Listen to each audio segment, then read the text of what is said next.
Баршаңызға қайырлы күн достар, каналыма қош келдіңіздер. Бүгін сіздермен өте керемет, дәмді, тез әрі оңай үй жағдайында жасалатын керемет тәбетті ашатын салаттың рецептімен бөлісетін боламын.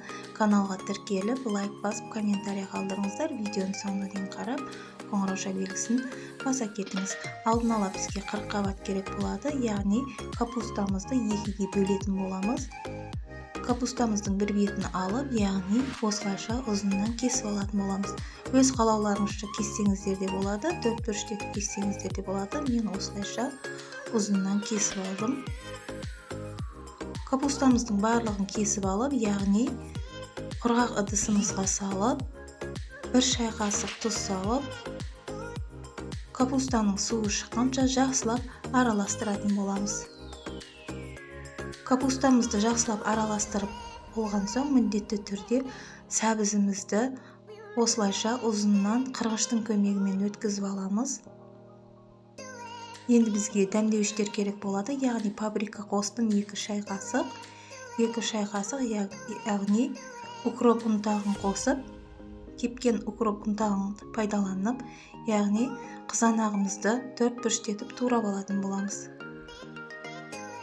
Алдын ала капустамыз бен сәбізімізді қолымызбен жақсылап араластырып алған себебім, яғни помидордың суы шығып кетпеу үшін, осылайша дана-дана әдемі болып шығу үшін, капуста мен сәбізді алдын ала осылай қолымызбен мұжып алатын боламыз.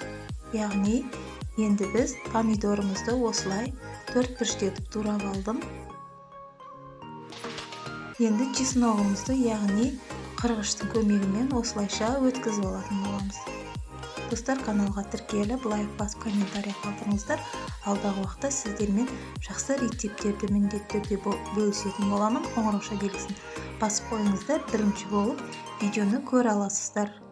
Яғни осылайша көкшептерімізді турап, осылайша барлығын араластырамыз. Енді біз шөбімізді салатын боламыз.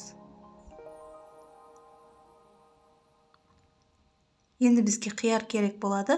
Бір қиярымызды осылайша ұсақтап тураймыз. Яғни осылайша барлығын салып,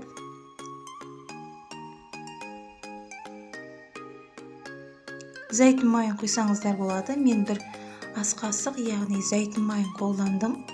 Осылайша жақсылап араластырып, біздің салатымыз дайын болды. Өте керемет, дәмі әдемі болып шықты. Барлық тағамдармен қолдана берсеңіздер болады. Бұл салат оңай, үй жағдайында жасауға болады. Міндетті түрде жасап көріңіздер. Достар, егер видеоны ұнаса, лайк басып, комментарий жазып, арнаға тіркелуді ұмытпаңыздар. Менің каналымның дамуына өз үлесіңізді қоса кетіңіз. Басқа группаларға, чаттарға жіберулеріңізді сұраймын. Видеоны соңына дейін қарағаныңыз үшін рахмет. Келесі видеода көріскенше.